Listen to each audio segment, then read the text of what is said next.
श्रीगुरुः श्रीयुतपदकमलं श्रीगुरून् वैष्णवांश्च श्रीरूपं साग्रजातं सहगण रघुनाथान्वितं तं सजीवं साद्वैतं सावधूतं परिजनसहितं श्रीकृष्ण चैतन्यदेवं श्रीराधाकृष्णपादान् सहगण ललिता श्रीविशाखान्वितांश्च यस्य प्रसादाद् भगवत् प्रसादो यस्य प्रसादान्न गतिः कुतोऽपि ध्यायं स्तुवंस्तस्य यशस्श्रीसन्ध्यां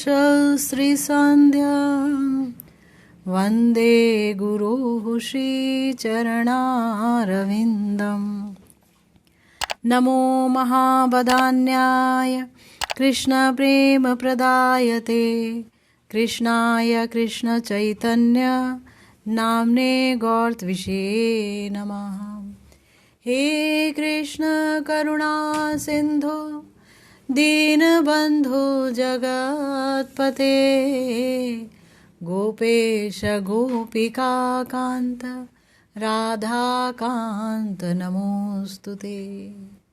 तप्त कांचन गौरांगी राधे वृंदावनेश्वरी वृषभानुसुते देवी त्वं नमामि हरिप्रिये। जय रूप सनातन भट्ट रघुनाथ श्रीजीव गोपाल भट्ट दास रघुनाथ এই छे गोसाईर करी चरण वंदन जहाँ होइते विघ्ननाश अभीष्ट पूरण वाञ्छा कल्पतरुभ्यश्च कृपा सिन्धुभ्य एव च पतितानां पावनेभ्यो वैष्णवेभ्यो नमो नमः। हरे कृष्णा कृष्णा कृष्णा हरे हरे हरे राम राम राम हरे हरे।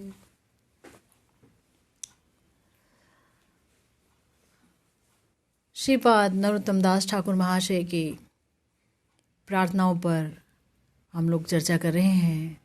आज एक और बड़ी ही सुंदर प्रार्थना जो श्री नरोत्तम दास ठाकुर महाशय ने रची है वो साधक देहोचित लालसा है।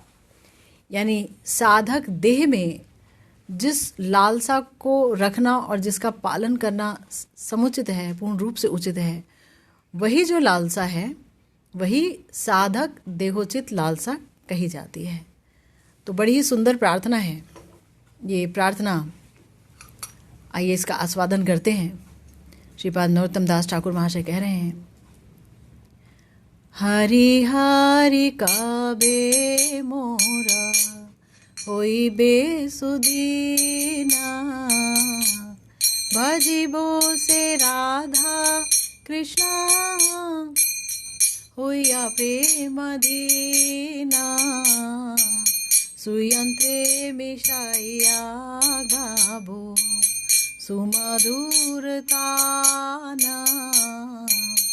आनंदे करिब दोहा रूप गुण गाना राधिका गोविंदा बोली कांदिबो उच्च स्वरे विजिबे सकल अंग नयनेर नीरे এইবার করুণা করো रूप सनातना रघुनाथ दास मोरा श्री जीवा जीवा ना এইবার করুণা করো ललिता विशाखा सख्य भावे मोरा प्रभु सुबला दिशा खा सबे मिली करो दया पूरक मोर आशा प्रार्थना करो ये सदा नरोत्तम दास। श्रीपाद नरोत्तम दास ठाकुर महाशय स्वयं को साधक समझकर हम लोगों को शिक्षा देने के लिए बहुत ही सुंदर अभिलाषा व्यक्त कर रहे हैं कि हरि हरि कबे मोर होई बेसुदिन। अभिलाषा क्या व्यक्त होनी चाहिए, हृदय में क्या अभिलाषा होनी चाहिए कि जिसके वशीभूत एक साधक हो? तो वो ये है कि ऐसा सुदिन आए।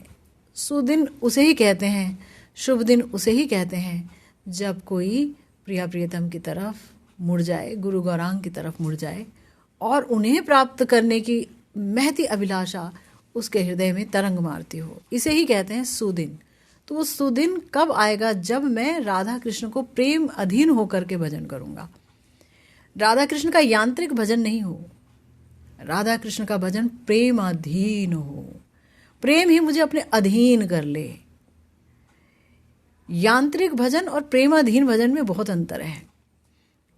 यांत्रिक भजन से तो प्रेम प्राप्त ही नहीं होता है, और अगर चित्त मार्जित हो गया भजन करते करते, महत कृपा हो, गुरुदेव की कृपा हो, गौरहरि की कृपा हो, निताई चांद की कृपा हो, सबकी कृपा को लेके, समस्त वैष्णवों की कृपा को लेकर के जब एक साधक चलता है तो उसे प्रेम हो ही जाता है ना। जब उसे प्रेम हो जाता है तब वो जिस प्रकार से पूर्ण अभीष्ट में तन्मयता के साथ, अपनी पूर्ण तन्मयता के साथ अभीष्ट में जब वो भजन करता है तब वो भजन होता है प्रेमाधीन भजन। और वो जहाँ खुद को आनंद देता है, साधक को आनंद देता है, परमानंद में डुबो देता है, वहीं वो भजन आनंद देता है प्रिया प्रियतम को, अभीष्ट को, क्योंकि वो स्वयं प्रेम के अधीन है। सुयंत्रे मिशाइया गावो सुमधुरतान, आनंदे करीबो दुहार रूप गुणगान। यानी अच्छे यंत्रों पर मैं सुमधुर तान गाऊं, प्रिया प्रियतम श्री राधा कृष्ण का गुणगान करूं, गाऊं, और अच्छे यंत्रों में, अच्छे राग में उनका गुणगान करूं।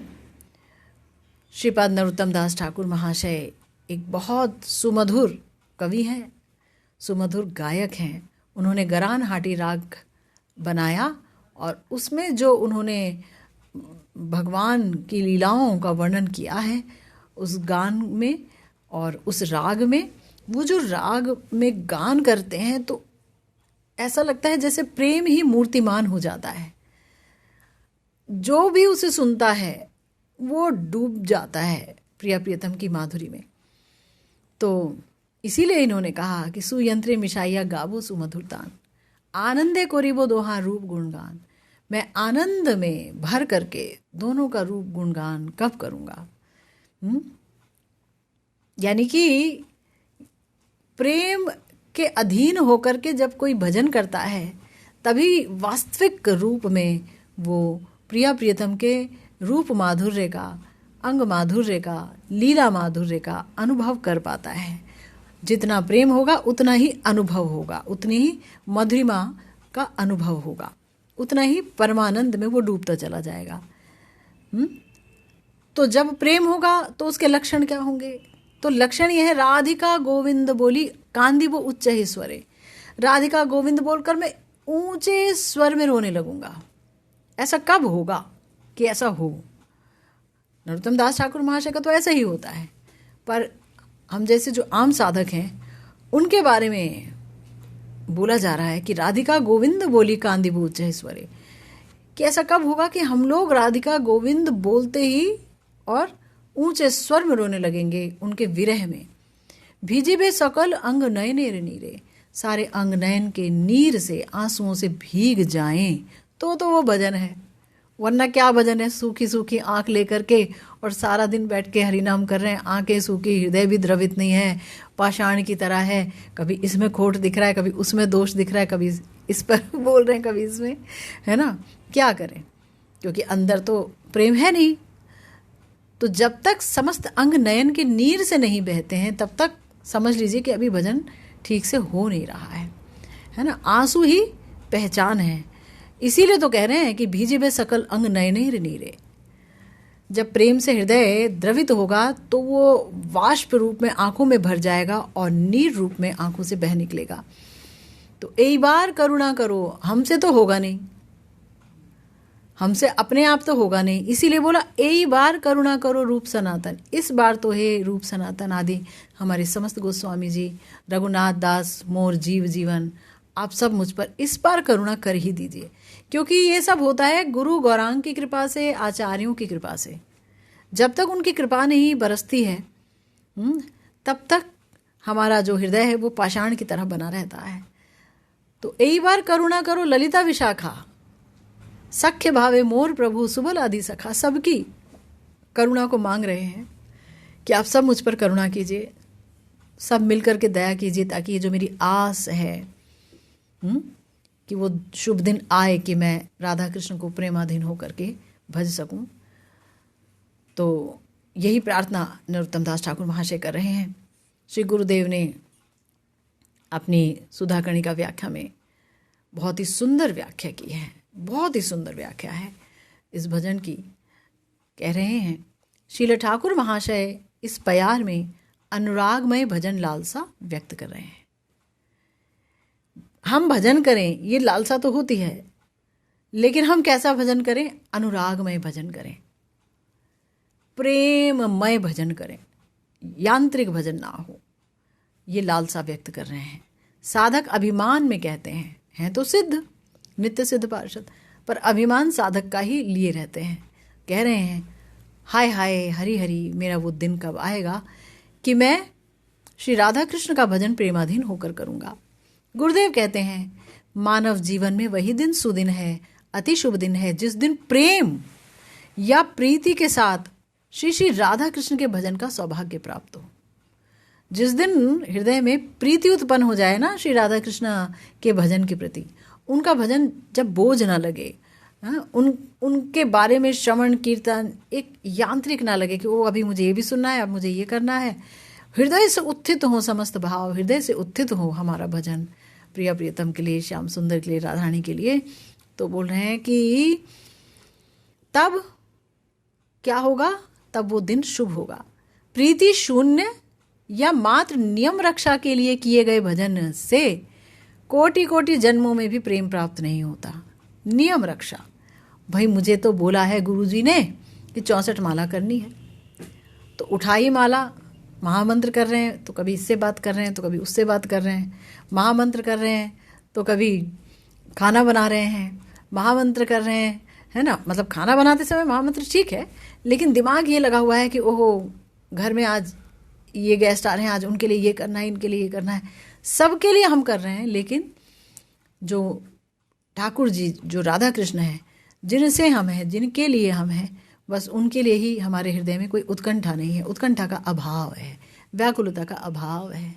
तो मात्र नियम रक्षा के लिए अगर कोई भजन करता है कि गुरु जी ने 64 माला बोली है ना, तो भाई वो उतना करना है। या किसी ने कहा हम तो 16 माला बोला गया हमें, तो हम 16 माला कर लें, किसी तरह कर ली और फिर माला को प्रणाम करके रख दिया, बस अब कल दर्शन देना, उससे पहले दर्शन नहीं चाहिए आपके। तो गुरुदेव कहते हैं इससे कुछ नहीं होगा, इससे प्रेम नहीं मिलने वाला। क्योंकि जब हम कहते हैं कि भजन आनंदमय है, कृष्ण रसोवै सह है, और ये जो कृष्ण रस है वो खुद रसान्वित होता है और आपको भी रसान्वित कर देता है, रसमय कर देता है। तो वो रसमय तभी होता है जब कोई व्यक्ति राग भजन करता है, यानी उसके हृदय में भजन करने की लालच हो। जिसके हृदय में भजन करने का भयंकर लोभ उत्पन्न हो चुका है, तो उसका भजन कभी भी यांत्रिक नहीं हो सकता। कभी वो ये नहीं सोचता, वो सोच ही नहीं सकेगा कि मुझे अपने नियम की रक्षा करने के लिए भजन करना है। वो तो डूबते रहना चाहेगा। वो अब हरि नाम के बगैर नहीं रह सकता, वो हरि कथा के बगैर नहीं रह सकता, वो हरि सेवा के बगैर नहीं रह सकता, है ना। तो इसीलिए गुरुदेव कह रहे हैं कि लोभ या लालसा ही रागमार्ग के भजन की प्रवर्तक है। इसलिए श्री राधा कृष्ण का भजन प्रीतिपूर्ण ढंग से ही होना चाहिए, प्रेम से होना चाहिए। श्रील ठाकुर महाशय कहते हैं भजिबो से राधा कृष्ण हुइया प्रेमाधीन। भजिबो से राधा कृष्ण होइया प्रेमाधीन। तो अधीन का अर्थ क्या है? गुरुदेव कह रहे हैं कि जो शब्दकोश है उसमें अधीन के अनेक अर्थ हैं। आयत, वशीभूत, अनुगत, आश्रित, बाध्य, सभी अर्थों की बड़ी सुंदर उपयोगिता है। प्रेम स्वप्रकाश वस्तु है, इसका अर्जन साधना से नहीं होता।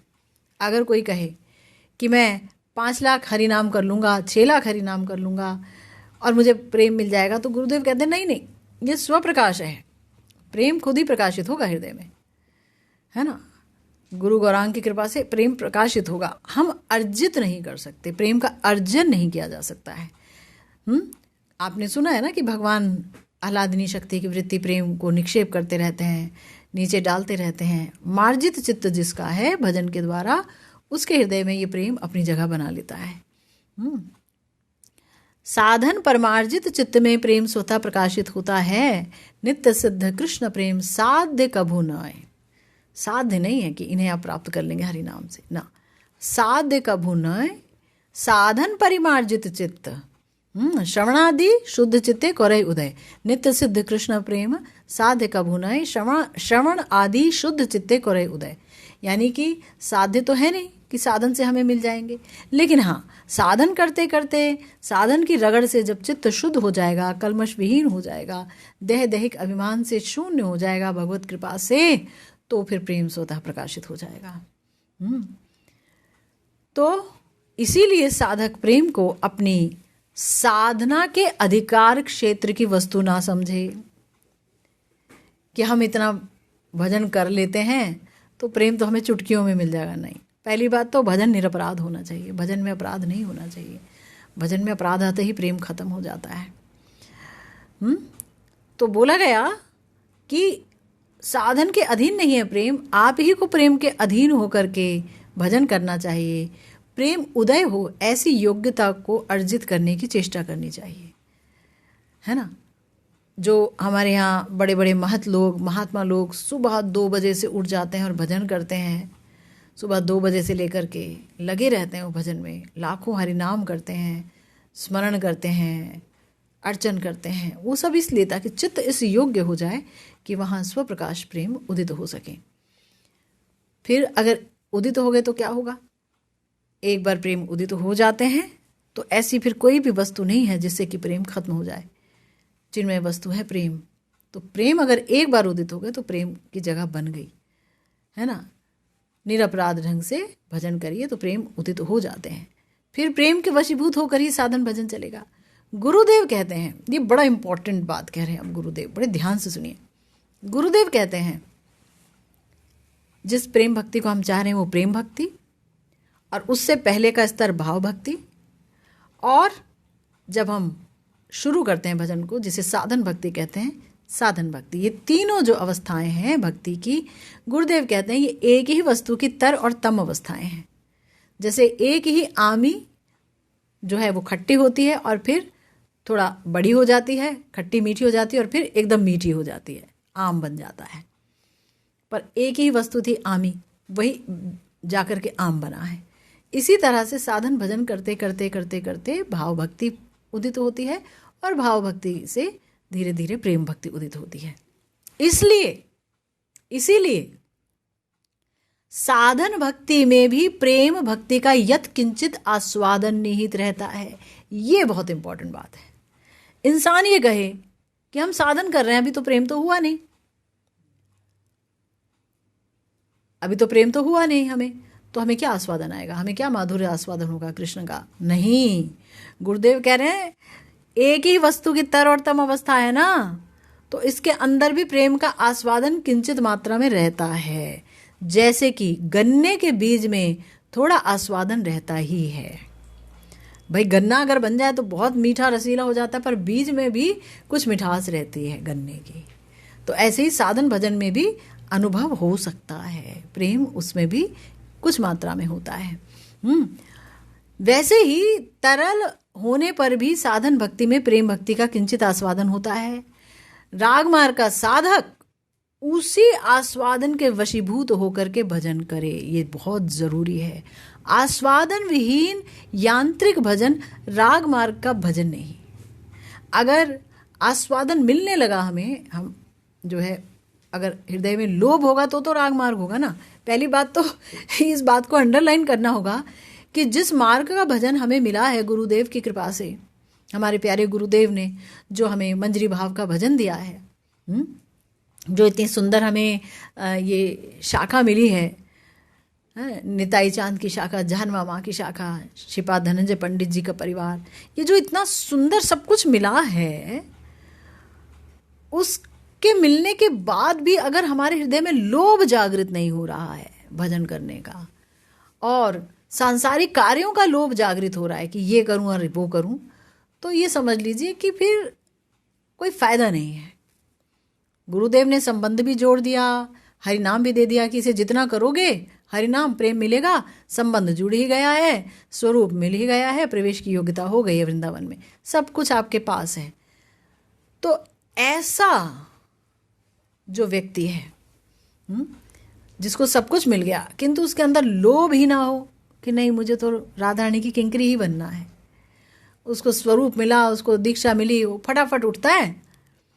ऐसे मैंने कई भक्त देखे। मैं नहीं कहती हूँ कि मैं बहुत अच्छी भक्त हूँ, भक्त तो हूँ नहीं, भक्ताभास हो रहा है, भक्ति का आभास है, कुछ नहीं हो रहा है, सिर्फ परिवार को लेकर के पड़े हैं, परिवार पाल रहे हैं और कुछ कर नहीं सकते, इसके आगे शायद ज़िंदगी में कुछ संभव भी नहीं है।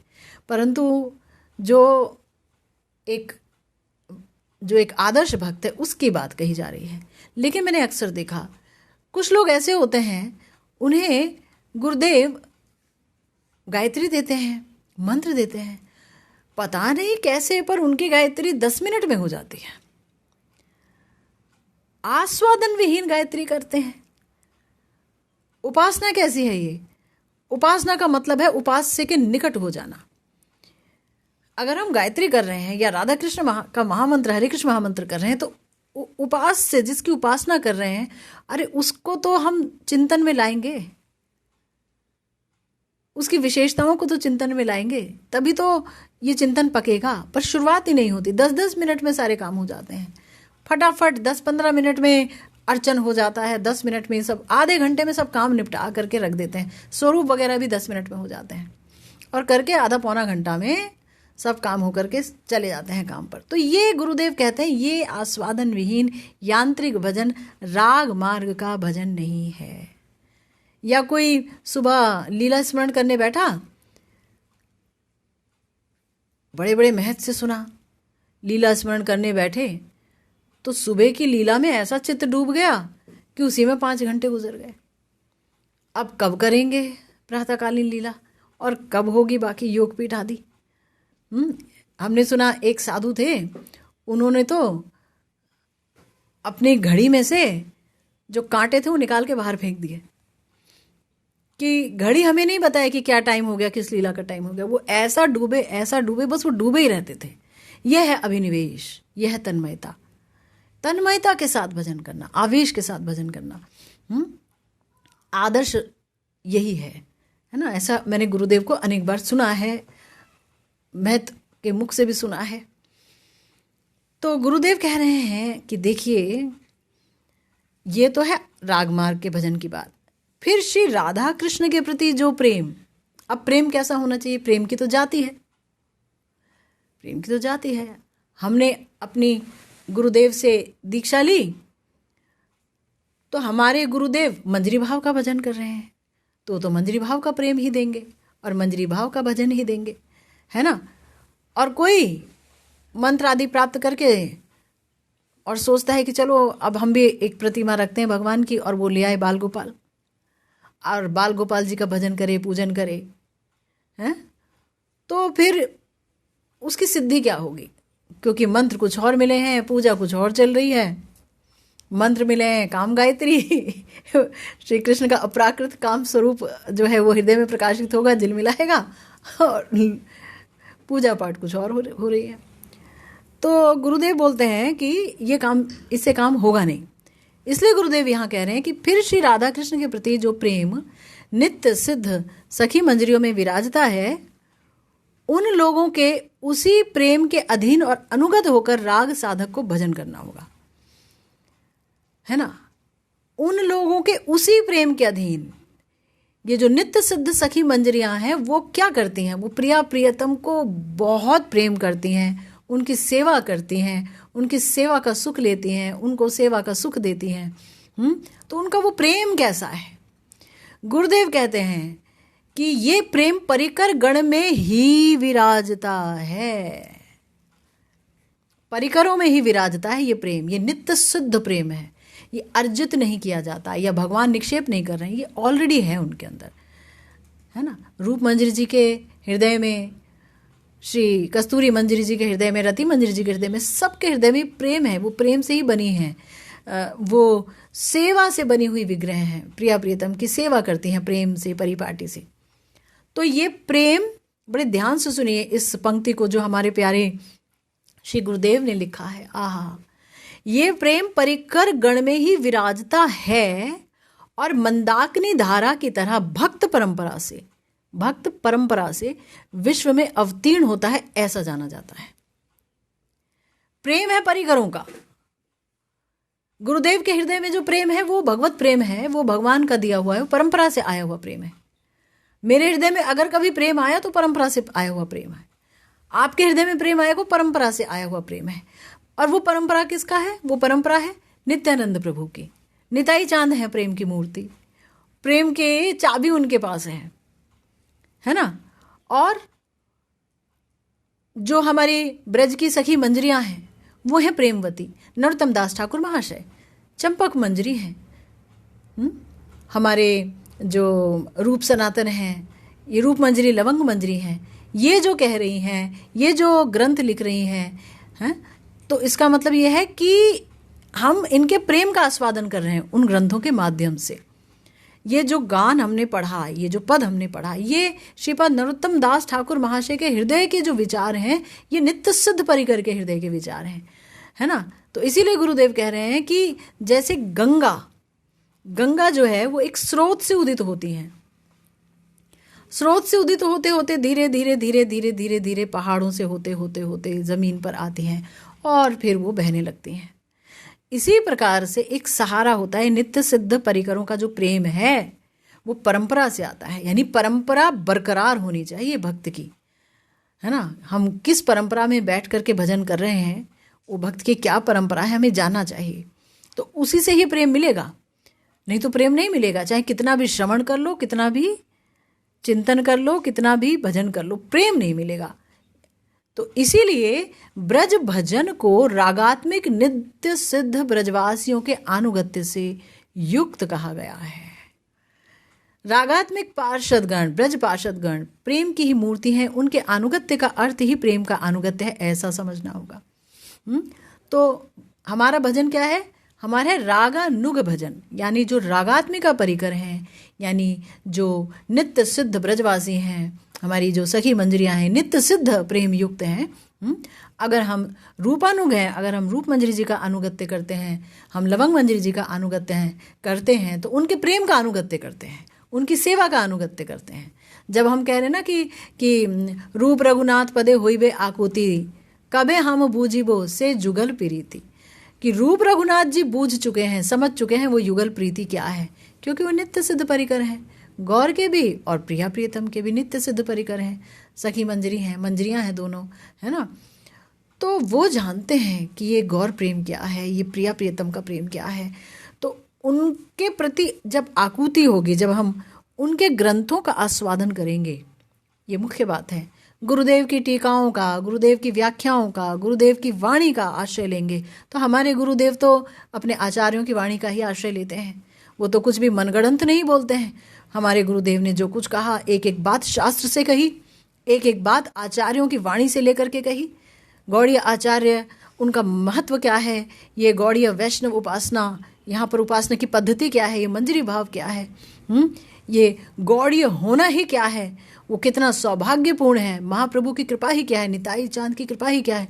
सब गुरुदेव जो कहते हैं, अगर हम उनकी वाणी का आश्रय लें, लिखित रूप में कान से सुनते हुए, तो क्या होगा? ये आश्रय ही है प्रेम का आश्रय, प्रेम का अनुगत्य लेना। फिर प्रेम वस्तु के अधीन या आश्रित होकर ही साधक को भजन जीवन यापन करना होगा। यानी जिनके हृदय में श्री राधा कृष्ण के प्रति प्रेम विराजता है, उन्हीं सखी मंजरियों की प्रेम के विषय यानी श्री राधा कृष्ण के साथ भाव परिपाटी का श्रवण कीर्तन स्मरण मनन आदि करें। ये श्रवण कीर्तन स्मरण मनन आदि ही प्रेम पाने का मुख्य अंतरंग भजनांग है। इसी का आश्रय लेना होगा।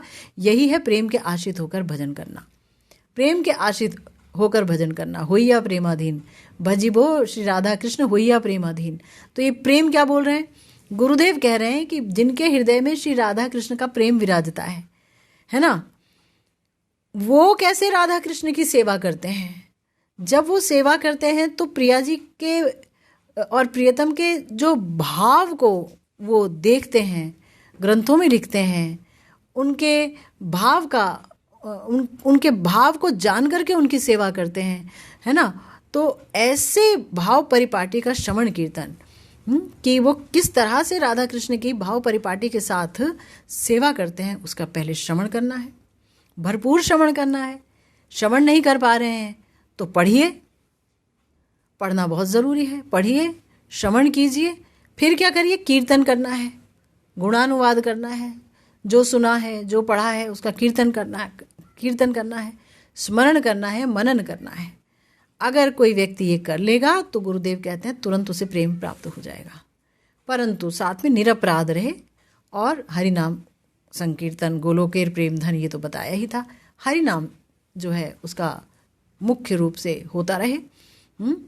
तो क्या होगा? तो ये स्वयं प्रकाश प्रेम, उस प्रेम का जिसने आश्रय लिया है, सखी मंजरियों के प्रेम का आश्रय लिया है, तो उनका प्रेम आश्रित जन पर स्वतः कृपा कर उसके हृदय में समुदित होगा।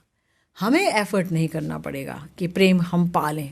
हमें तो वो करना होगा जो गुरुदेव कह रहे हैं। बस इतना कर लो कि ये जो हमारे आचार्यों की वाणी है उसका आश्रय लो। एक एक शब्द में देखो कितना प्रेम भरा है, एक एक शब्द में उनके कितने भाव हैं, कितने विलाप हैं।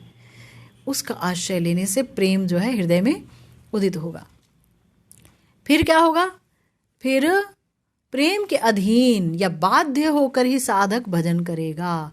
अर्थात जो है, अब जो उसका भजन होगा वो यांत्रिक तो रह ही नहीं जाएगा। अब उसका भजन होगा सदा सर्वदा प्रेम से युक्त होकर।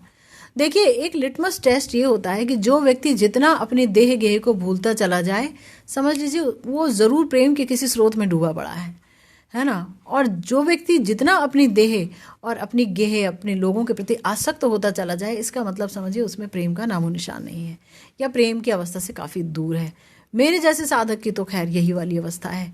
देह गेह के प्रति तो बहुत ज़्यादा आसक्ति है ना। पाप अनर्थ बीच में आ जाते हैं। किंतु जो आदर्श रूप से होना चाहिए वो यही होना चाहिए कि प्रेम के आश्रित होकर के भजन जीवन यापन करना चाहिए। तो अगर कोई ऐसा करेगा तो गुरुदेव कहते हैं तब उसके सभी भजनांग भावमय हो उठेंगे। यानी अगर उसने स्मरण किया तो भाव में रहकर किया, प्रिया प्रियतम के विरह में किया स्मरण। अब वो जो अर्चन करेगा तो वो ये अर्चन नहीं करेगा, ऐसा अर्चन नहीं करेगा कि चलो अब 4 बार यहाँ पर घुमाना है, 2 बार यहाँ शंख घुमाना है, 3 बार यहाँ करना है, 1 बार ये करना है। वो 1 बार 2 बार 4 बार ये गिनेगा ही नहीं। वो तो विरही साधक की तरह, विरही गौर भक्त की तरह, गौर के रस में डूबा हुआ गौर की आराधना करेगा और उधर प्रिया प्रियतम के रस में डूबा हुआ प्रिया प्रियतम की आराधना करेगा। उसे ना वो चित्रपट दिखेंगे, ना वो मूर्ति दिखेगी, ना प्रतिमा दिखेगी। वो तो अपने भाव की बाढ़ में बस डूबा रहेगा। कहाँ बह जाएगा कुछ पता नहीं। तो सारे भजनांग भावमय हो उठेंगे। सारे कीर्तन करेगा तो ये नहीं कि मैं अपने सुर का ध्यान रखूं, अच्छा इसमें इतने अच्छे अच्छे यंत्र बजने चाहिए, ऐसा नहीं। हृदय से उत्थित जो उसकी भाषा है भावमयी, उससे वो प्रिया प्रियतम को पुकारेगा, कीर्तन करेगा। भावमय कीर्तन के भगवान अधीन है ना। भावमय कीर्तन के ऐसे तो जो है गा रहे हैं सब लोग गा रहे हैं और गाते ही रहेंगे, वो तो चलता ही रहेगा। देखिए अभी गुरुदेव जो एक बात कह रहे हैं यहाँ बताया ना, सुयंत्रे मिशाइया गावो सुमधुर तान। सुयंत्रे बोला है ना हमारे श्रीपाद नरोत्तम दास ठाकुर महाशय ने। तो कौन से, किसे कहते हैं सुयंत्र? गुरुदेव कहते हैं भाई सुयंत्र जो है ना जिससे भक्ति रस उद्दीपक हो जाए, भक्ति रस उठ जाए। श्री खोल, करताल, वीणा, पखावज आदि जो इंडियन इंस्ट्रूमेंट्स हैं, जो हमेशा से यूज़ होते आए हैं। जो महाराष्ट्र में जो ठाकुर जी का नृत्य होता है तो जहाँ उनका इस्तेमाल होता है, लेकिन वहाँ पर गुरुदेव कहते हैं हारमोनियम आदि नहीं हुआ करता था पहले। हारमोनियम को सुयंत्र नहीं माना गया। गुरुदेव कहते हैं हारमोनियम आदि सब पाश्चात्य वाद्य यंत्र हैं, है ना, ये पाश्चात्य वाद्य यंत्र हैं जिसको फिर इंडियनाइज कर दिया गया। या गिटार है, गिटार बजा बजा करके गाते हैं हरे हरे कृष्णा, अच्छी बात है, गलत नहीं है, बहुत अच्छा है। कुछ नहीं करने से अच्छा है, हरि नाम में तो मतवाले हैं, है ना, हरि नाम से पाप राशि तो कट ही रही है। लेकिन सुयंत्रे मिशाइया, गुरुदेव कह रहे हैं कि ये ऐसा कीर्तन चित्त को द्रवित नहीं करेगा, आंसुओं से सारे अंग भीगने नहीं लगेंगे। लेकिन अगर कोई करताल बजाकर भी और एक खोल बजाकर भी चुपचाप हृदय से प्रिया प्रियतम के लिए गा रहा है, भाव में डूब करके, तो सुनने वाला व्यक्ति भी प्रेम में हाहाकार कर उठेगा और गाने वाला व्यक्ति भी, है ना। ये नहीं कि जल्दी जल्दी गा दिया, खटाखट बजाया, फटाखट खटाखट खटाखट, दूसरा बेचारा पकड़ भी नहीं पा रहा, क्या हुआ भैया, कैसा कीर्तन हो गया ये, है ना। तो ऐसा नहीं होना चाहिए।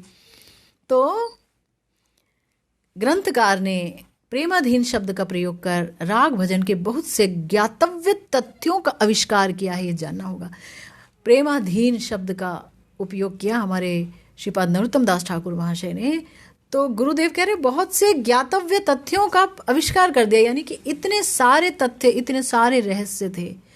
मज़े की बात यह है कि उन्होंने तो लिख दिया हुईया प्रेमाधीन, लेकिन हमारे प्यारे गुरुदेव ने उन तथ्यों के रहस्यों को खोल खोल कर कितनी बारीकी से सबको समझाया है। आश्चर्य है ना, कितनी बारीकी से। तो अब गुरुदेव कह रहे हैं कि उसी प्रेमाधीन का भजन का उल्लेख किया जा रहा है कि सुयंत्रे मिशाइया गाबो सुमधुरतान, आनंदे करीब दुहा रूप गुणगान, राधिका गोविंद बोली कांदिबो उच्च ही स्वरे, भीजिबे सकल अंग नयने नीरे। ये गान ऐसा होना चाहिए, प्रिया प्रियतम का गान ऐसा होना चाहिए, ये हरे कृष्ण महामंत्र का गान ऐसा होना चाहिए, हृदय से उत्थित, कि सुनने वाला भी आंसुओं से भर जाए और गाने वाला भी। शीला ठाकुर महाशय ने गरान हाटी राग का प्रवर्तन कर अपने प्रेममय कंठ से श्री राधा माधव के नाम गुण लीला का चित्त द्रावक कीर्तन कर भक्तों के आगे युगल माधुरी रस को मूर्तिमान कर दिया था। एक तो श्री राधा माधव के नाम गुण लीला हैं ही अति मधुराति मधुर, ऊपर से प्रेम की मूर्ति शीला ठाकुर महाशय के प्रेम रंजित कंठ से वे सब इतने मधुमय रूप में प्रकाशित होते कि भक्तगण सुनकर प्रेमानंद में मूर्छित हो जाते, बेहोश हो जाते, है ना। तभी अपने भाव के अनुरूप प्रेमाधीन भजन की कामना करते हैं। सुयंत्रे मिशाइया गाभो सुमधुरतान, अर्थात उत्तम यंत्रों के साथ राग ताल आदि मूर्ति मानकर इतने सुंदर राग में हमारे सारे जो भजन है ना, सारे भजन जितने भी हमारे महाजनों की प्रार्थनाएं हैं और पदावलियां हैं, सब किसी न किसी राग पर आधारित है। अगर उसे उसी राग में गाया जाए तो हृदय ज़रूर द्रवित होता है। और ठीक यंत्रों का इस्तेमाल करके, है ना, कोई पाश्चात्य यंत्रों का इस्तेमाल करके अगर हम राधा कृष्ण की माधुरी गाएंगे या हरे कृष्ण महामंत्र भी गाएंगे तो चित्त द्रवित नहीं होगा, है ना। इसीलिए ठाकुर महाशय ने जब सुयंत्र बोल दिया ना, तो उसके पीछे बहुत बड़ा कारण है और हम ये कारण भूल गए। हम अपने कीर्तन में अनेक प्रकार के वाद्य यंत्रों का इस्तेमाल करना चाहते हैं, ये भी ले आओ, वो भी ले आओ, बैंगो भी ले आओ, और पता नहीं और भी क्या क्या, मुझे ज़्यादा नाम नहीं पता है, लेकिन 2-3 चीज़ों से काम चल सकता है। तो यहाँ पर बताया कि सुयंत्र द्वारा भक्ति रस उद्दीपक यंत्रों की बात कही गई है, जैसे श्री खोल, करताल, वीणा, पखावज आदि। आजकल नाम कीर्तन या लीला कीर्तन में इनके अतिरिक्त हारमोनियम आदि बोला तो और भी यंत्र होते होंगे, जिन पाश्चात्य वाद्य यंत्रों का प्रयोग देखने में आता है वे दुनियावी संगीत के सहायक हुआ करें, लेकिन पारमार्थिक श्री राधा कृष्ण रसगान में इनकी उपयोगिता नहीं। ये समझना होगा, इनकी उपयोगिता नहीं इसी निषेध अर्थ में कि नहीं बजाओ, इस निषेध अर्थ में ही सुयंत्र शब्द प्रयुक्त हुआ है ना।